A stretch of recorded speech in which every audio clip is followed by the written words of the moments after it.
ಎಲ್ಲರಿಗೂ ನಮಸ್ಕಾರ. ಆತ್ಮೀಯ ವೃತ್ತಿ ಬಾಂಧವರೇ, ತಮಗೆಲ್ಲರಿಗೂ TSK ಟ್ಯುಟೋರಿಯಲ್ಸ್ಗೆ ಆತ್ಮೀಯವಾದಂಥ ಸ್ವಾಗತವನ್ನು ಬಯಸ್ತಾ, ಈ ದಿನದ ತರಗತಿಯಲ್ಲಿ ನಾನು ನಿಮ್ಮೊಂದಿಗೆ ಪ್ರಸಕ್ತ ಸಾಲಿನ ಅಂದರೆ 2025-26ನೇ ಸಾಲಿನ 10ನೇ ತರಗತಿಯ ವಿದ್ಯಾರ್ಥಿಗಳ ಆಂತರಿಕ ಅಂಕಗಳನ್ನು ಆನ್ಲೈನ್ನಲ್ಲಿ ಇಂದೀಕರಿಸುವಂತಹ ವಿಧಾನವನ್ನು ನಾನು ನಿಮಗೆ ತಿಳಿಸಿಕೊಡಲಿದ್ದೇನೆ.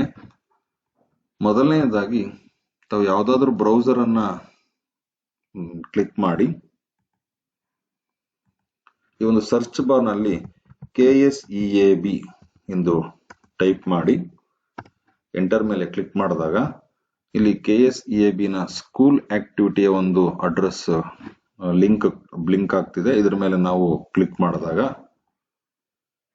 ನಿಮ್ಮ ಶಾಲಾ ಲಾಗಿನ್ ಆಗಲು ಅಂದ್ರೆ ನಿಮ್ಮ ಶಾಲೆಗೆ ಲಾಗಿನ್ ಆಗಲು, ನಿಮ್ಮ ಶಾಲೆಗೆ ಲಾಗಿನ್ ಆಗಿ ನಿಮ್ಮ ವಿದ್ಯಾರ್ಥಿಗಳ ಆಂತರಿಕ ಅಂಕಗಳನ್ನು ನಮೂದು ಮಾಡಲು ನಿಮ್ಮ ಶಾಲೆಯ ಯೂಸರ್ ನೇಮ್ ಅನ್ನು ನೀವು ಟೈಪ್ ಮಾಡಬೇಕಾಗುತ್ತೆ.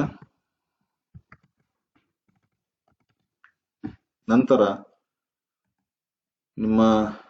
ನೀವೇ ಸೃಜಿಸಿಕೊಂಡಿರುವಂತಹ ಒಂದು ಪಾಸ್ವರ್ಡ್ ಅನ್ನ ಇಲ್ಲಿ ನೀವು ನಮೂದಿಸಬೇಕು.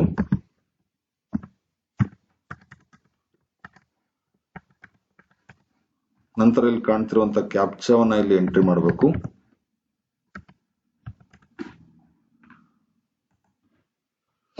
ನಂತರ ಇಲ್ಲಿ ಇಂಟರ್ನಲ್ ಮಾರ್ಕ್ಸ್ ನೋಡಿ, ನಿಮ್ಮ ಶಾಲಾ ಲಾಗಿನ್ ಆಗಿದ್ರ ನಿಮ್ದೇ ಶಾಲೆ ಅಂತ ಒಂದ್ಸಲಿ ಕನ್ಫರ್ಮ್ ಮಾಡ್ಕೊಳ್ಳಿ. ಇಲ್ಲಿ internal marks entry SSLC 2026 exam 1 ಅಂತಿದೆ ನೋಡಿ. ಇದ್ರ ಮೇಲೆ ಕ್ಲಿಕ್ ಮಾಡಿ ಇಂಟರ್ನಲ್ ಮಾರ್ಕ್ಸ್ ಎಂಟ್ರಿ ಅಂತಿದೆ, ಅದ್ರ ಮೇಲೆ ಕ್ಲಿಕ್ ಮಾಡಿ ಇಲ್ಲೊಂದಷ್ಟು ಸ್ವಯಂ ದೃಢೀಕರಣ ಮಾಡುವಂತಹ ಕೆಲವೊಂದು ಪಾಯಿಂಟ್ಸ್ ಇದಾವೆ. ಇವುಗಳನ್ನ ಓದ್ಕೊಂಡು, ಇಲ್ಲೇನು ಇಲ್ಲ, ನಾನು 75%ಕಿನ್ನ ಮಿನಿಮಮ್ 75% ಹಾಜರಾತಿರುವಂತಹ ವಿದ್ಯಾರ್ಥಿಗಳಿಗೆ ಪರೀಕ್ಷೆ ತೆಗೆದುಕೊಳ್ಳಲು ಅನುವು ಮಾಡಿಕೊಟ್ಟಿದ್ದೀನಿ ಅಂತ ದೃಢೀಕರಿಸಬೇಕು. ಮತ್ತೆ ಆಂತರಿಕ ಅಂಕಗಳನ್ನು ನಮೂದು ಮಾಡಲು KSEAB ಅವರು ಹೊರಡಿಸಿರುವಂತಹ ಸುತ್ತೋಲೆಯನ್ನು ಪರಿಪೂರ್ಣ ಓದ್ಕೊಂಡು ಅರ್ಥ ಮಾಡ್ಕೊಂಡಿದ್ದೀನಿ ಅನ್ನೋದು ಒಂದು ಷರತ್ತಿದೆ. ಮತ್ತೆ ನಾನು FA1 ಅಂದ್ರೆ ಪ್ರತಿ ವಿದ್ಯಾರ್ಥಿಯ ಪ್ರತಿ ವಿಷಯದಲ್ಲಿ 50 ಅಂಕಗಳಿಗೆ ಪಡೆದಿರುವಂತಹ ಅಂಕಗಳನ್ನ ಎಂಟ್ರಿ ಮಾಡಿದ್ರೆ ಆದಷ್ಟು ಕದೆ ಅದು ಕ್ಯಾಲ್ಕುಲೇಟ್ ಮಾಡಿಕೊಂಡು ಕನ್ನಡಕ್ಕೆ 25 ಅಂಕಗಳು ಮತ್ತೆ ಇನ್ನುಳಿದ ವಿಷಯಗಳಿಗೆ 20 ಅಂಕಗಳಿಗೆ ಲೆಕ್ಕ ಮಾಡ್ಕೊಂಡು ಅದೇ ಆಂತರಿಕ ಅಂಕಗಳನ್ನ ತೋರಿಸುತ್ತೆ ಅನ್ನೋದು ನನಗೆ ತಿಳಿದಿದೆ ಅನ್ನೋದೊಂದು ಅಂಶ ಇದೆ. ನಂತರ ಪಾರ್ಟ್ A ಪಾರ್ಟ್ B ಎರಡನ್ನ ಎಂಟ್ರಿ ಮಾಡಿದ್ಮೇಲೆ ಅದರ ಪ್ರಿಂಟ್ಔಟ್ ತೆಗೆದುಕೊಂಡು ತರಗತಿ ಶಿಕ್ಷಕರು ವಿದ್ಯಾರ್ಥಿಗಳು ಪರಿಶೀಲಿಸಿ ತರಗತಿ ಶಿಕ್ಷಕರ ವಿದ್ಯಾರ್ಥಿಗಳ ಸಹಿಯನ್ನ ಪಡೆದು ಪೋಷಕರಿಗೆ ತೋರಿಸಿ ಅವರಿಂದನೂ ಸಹಿ ಪಡ್ಕೊಂಡು ಮುಖ್ಯ ಶಿಕ್ಷಕರಿಂದ ದೃಢೀಕರಿಸಿ ಅದನ್ನ ಸಂರಕ್ಷಿಸ್ತೀನಿ ಅನ್ನೋ ಒಂದು ಮಾಹಿತಿ ನನಗೆ ಗೊತ್ತಿದೆ ಅನ್ನೋದು ಮತ್ತೊಂದು ಅಂಶ ಆಗಿದೆ. ಮತ್ತೆ ಒಮ್ಮೆ ದಾಖಲಿಸಿದ ಅಂಕಗಳನ್ನು ಫ್ರೀಸ್ ಮಾಡಿದ ನಂತರ ಬದಲಾಯಿಸಲು ಅವಕಾಶ ಇಲ್ಲ ಎಂಬ ಮಾಹಿತಿ ನನಗೆ ಸಂಪೂರ್ಣವಾಗಿ ತಿಳಿದಿದೆ. ಮತ್ತೆ ಆಂತರಿಕ ಅಂಕಗಳಲ್ಲಿ ಯಾವುದೇ ವ್ಯತ್ಯಾಸ ಕಂಡು ಬಂದಿದ್ದಲ್ಲಿ ಮುಖ್ಯ ಶಿಕ್ಷಕರೇ ಜವಾಬ್ದಾರರಾಗಿರುತ್ತಾರೆ ಅನ್ನೋದು ನನಗೆ ತಿಳಿದಿದೆ. ಮತ್ತೆ ಆಂತರಿಕ ಅಂಕಗಳು ವಿದ್ಯಾರ್ಥಿಯ ಆಂತರಿಕ ಅಂಕಗಳ ಬದಲಾವಣೆ ಆದಲ್ಲಿ ಮಂಡಳಿ ಜವಾಬ್ದಾರಿಯನ್ನ ಹೊರುವುದಿಲ್ಲ ಅನ್ನೋದು ನನಗೆ ತಿಳಿದಿದೆ. ಇನ್ನು ಕೊನೆಯದಾಗಿ ವಿದ್ಯಾರ್ಥಿಯ ಆಂತರಿಕ ಅಂಕಗಳನ್ನು ಒಮ್ಮೆ ದಾಖಲಿಸಿ ಫ್ರೀಸ್ ಮಾಡಿದ ನಂತರ ಅಂಕಗಳ ಬದಲಾವಣೆಗೆ ಅವಕಾಶವಿಲ್ಲ ಎಂಬ ಮಾಹಿತಿ ನನಗೆ ತಿಳಿದಿದೆ. ಅಂದ್ರೆ ಫ್ರೀಸ್ ಮಾಡೋದಕ್ಕಿಂತ ಮುಂಚೆ ನಾವು ಎಡಿಟ್ ಮಾಡ್ಕೋಬಹುದು, ಒಮ್ಮೆ ಫ್ರೀಸ್ ಮಾಡಿದ್ರೆ ಮತ್ತೆ ಅದನ್ನ ಎಡಿಟ್ ಮಾಡ್ಲಿಕ್ಕೆ ಅವಕಾಶ ಇಲ್ಲ ಅನ್ನೋದು ನನಗೆ ತಿಳಿದಿದೆ. ಸೊ ಎಲ್ಲ ಷರತ್ತುಗಳನ್ನ ನಾನು ಓದಿ ಅರ್ಥ ಮಾಡಿಕೊಂಡು ಇಲಾಖೆಯ ಅಥವಾ KSEAB ಮಂಡಳಿಯ ಎಲ್ಲ ನಿಯಮಗಳಿಗೆ ನಾನು ಬದ್ಧನಾಗಿ ಜವಾಬ್ದಾರಿಯನ್ನ ಒತ್ಕೊಂಡು ಮುಖ್ಯ ಶಿಕ್ಷಕರು ಇದನ್ನ ದೃಢೀಕರಿಸ್ತಾ ಇದ್ದೀನಿ ಅಂತ ನಾವು ಎಲ್ಲ ಅಂಶಗಳನ್ನ ದೃಢೀಕರಿಸಿ ನಂತರ ಇದ್ರ ಮೇಲೆ ಕ್ಲಿಕ್ ಮಾಡಿ proceed to internal assessment marks entry ಮೇಲೆ ನಾವು ಕ್ಲಿಕ್ ಮಾಡಬೇಕಾಗುತ್ತೆ. ಇಲ್ಲಿ ನಿಮ್ಮ ಶಾಲೆಯ ವಿದ್ಯಾರ್ಥಿಯ ಒಂದು ಸ್ಯಾಟ್ಸ್ ಸಂಖ್ಯೆಯನ್ನ ನಂಬರ್ ಅನ್ನ ಎಂಟ್ರಿ ಮಾಡಬೇಕು.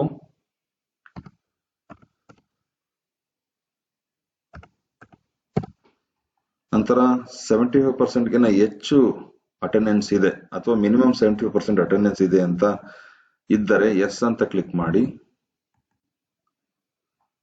ಆಗ ವಿದ್ಯಾರ್ಥಿ ನೋಡಿ ಸಂಪೂರ್ಣ ಮಾಹಿತಿ ಇಲ್ಲಿ ನಿಮಗೆ ಲಭ್ಯ ಇದೆ. ವಿದ್ಯಾರ್ಥಿ ಭಾವಚಿತ್ರ, ಸಹಿ ಮತ್ತು ವಿದ್ಯಾರ್ಥಿ ಹೆಸರು, ತಂದೆ ತಾಯಿ ಹೆಸರು, ಮತ್ತೆ ಮಾಧ್ಯಮ, ಫಿಸಿಕಲ್ ಕಂಡೀಷನ್, ಮತ್ತೆ ಸ್ಯಾಟ್ಸ್ ನಂಬರು, ಮತ್ತೆ ಆ ಶಾಲೆಯ ಕೋಡ್. ನಂತರ ಇಲ್ಲಿ ನಿಮಗೆ ಪಾರ್ಟ್ ಎ ಮತ್ತು ಪಾರ್ಟ್ ಬಿ ನೋಡ್ತಾ ಇದ್ರೆ ಇಲ್ಲಿ ಪಾರ್ಟ್ ಎ ಮತ್ತು ಪಾರ್ಟ್ ಬಿ ವಿದ್ಯಾರ್ಥಿಗಳ ಆಂತರಿಕ ಅಂಕಗಳನ್ನ ಅಂದ್ರೆ FA1 ಗೆ ಸಂಬಂಧಪಟ್ಟಂತೆ ಆ ಒಂದು ಮಗು 50 ಅಂಕಗಳಿಗೆ ಎಷ್ಟು ಅಂಕ ಪಡ್ಕೊಂಡಿದೆ ನೋಡಿ ಇಲ್ಲಿ ಅದನ್ನ ನಮೂದಿಸ್ಬೇಕು ಒಟ್ಟಾರೆಯಾಗಿ.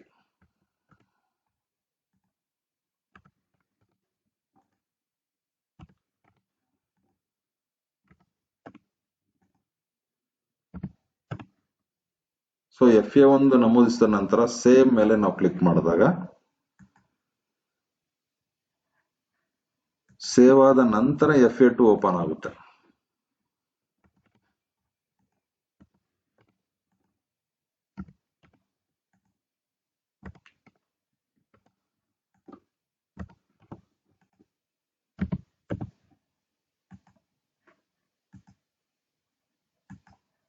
ಇದೇ ರೀತಿ ನಂತರ FA3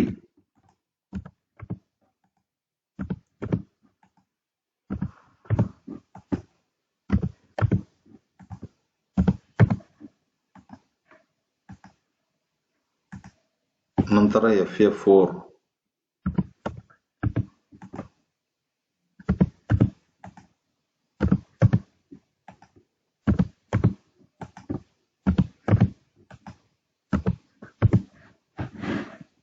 ಸೊ ಇಲ್ಲಿ ನಾನು ಜಸ್ಟ್ ಎಂಟ್ರಿ ಮಾಡಿ ಸೇವ್ ಅಂತ ಕೊಟ್ಟಾಗ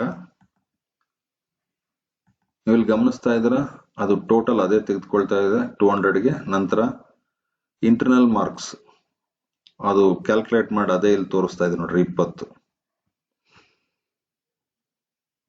ನಂತರ ಪಾರ್ಟ್ ಬಿ ಎಂಟ್ರಿ ಮಾಡದೆ ಹೊರತು ನಾವು ಪ್ರಿಂಟ್ ತಗೊಳ್ಳೋದಕ್ಕೂ ಆಗಲ್ಲ, ಫ್ರೀಸ್ ಮಾಡ್ಲಿಕ್ಕೂ ಆಗಲ್ಲ. ಪಾರ್ಟ್ ಬಿ ಅನ್ನ ಎಂಟ್ರಿ ಮಾಡಿ ಮತ್ತೆ ಸೇವ್ ಅಂತ ಕೊಡಬೇಕು. ಈಗ ಪ್ರಿಂಟ್ ಅಂತ ಆಪ್ಷನ್ ಇದೆ. ಸೊ ಇದಕ್ಕೂ ಮುಂಚೆ ನೀವು ಬೇಕಾದ್ರೆ ಇಲ್ಲಿ ಎಡಿಟ್ ಬೇಕಾದ್ರೆ ಮಾಡ್ಬೋದು ಮತ್ತೊಮ್ಮೆ. ಇದು ಯಾವುದೋ ಒಂದು ನಾನು ಜಾಸ್ತಿ ಕೊಟ್ಟಿದ್ದೀನಿ, 49 ಇತ್ತು.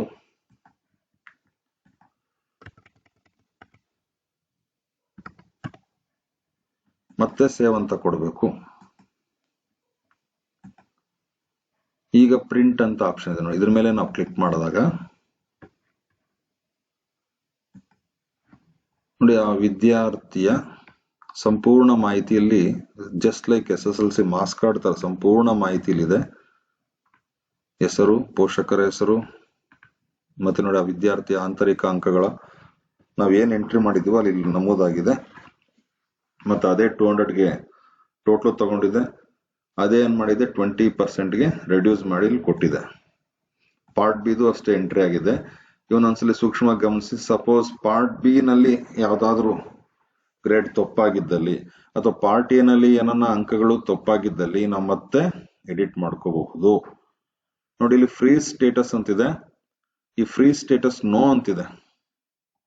ಸೊ ಫ್ರೀಸ್ ಸ್ಟೇಟಸ್ ಎಸ್ ಅಂತ ಇಲ್ಲಿದ್ರೆ ನಾವು ಮತ್ತೆ ಎಡಿಟ್ ಮಾಡ್ಲಿಕ್ಕೆ ಅವಕಾಶ ಇರೋದಿಲ್ಲ. ಸಪೋಸ್ ಎಲ್ಲ ಕರೆಕ್ಟ್ ಆಗಿದೆ ಅನ್ನೋದಾದ್ರೆ ನಾನು ಬ್ಯಾಕ್ ಹೋಗೋದು, ಮತ್ತೆ ಆ ವಿದ್ಯಾರ್ಥಿಯ ಸ್ಯಾಟ್ಸ್ ನಂಬರ್ ಅನ್ನ ಎಂಟ್ರಿ ಮಾಡೋದು.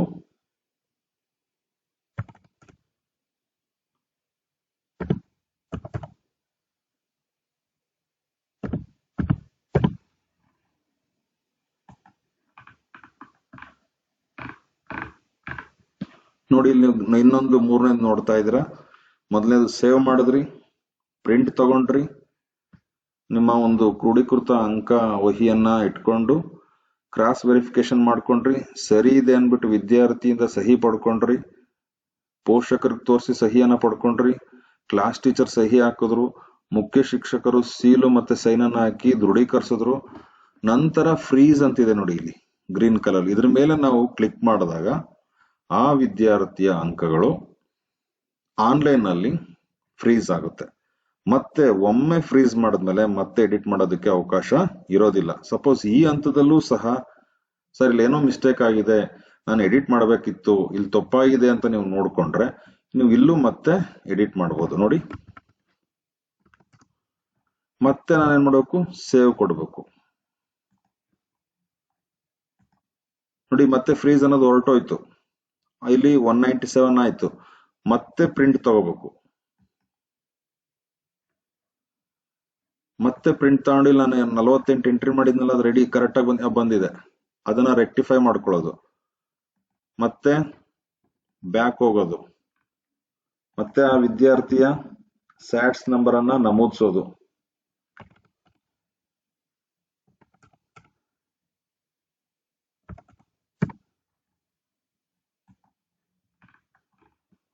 ನೋಡಿ, ಈಗ ಮತ್ತೆ ಫ್ರೀಸ್ ಬಂತು ಆಪ್ಷನ್. ಸರ್ ಈ ಹಂತದಲ್ಲೂ ನನಗೆ ಏನೋ ಮಿಸ್ಟೇಕ್ ಕಂಡಿದೆ ಸರ್, ನಾನು ಮತ್ತೆ ಚೇಂಜ್ ಮಾಡಬಹುದು.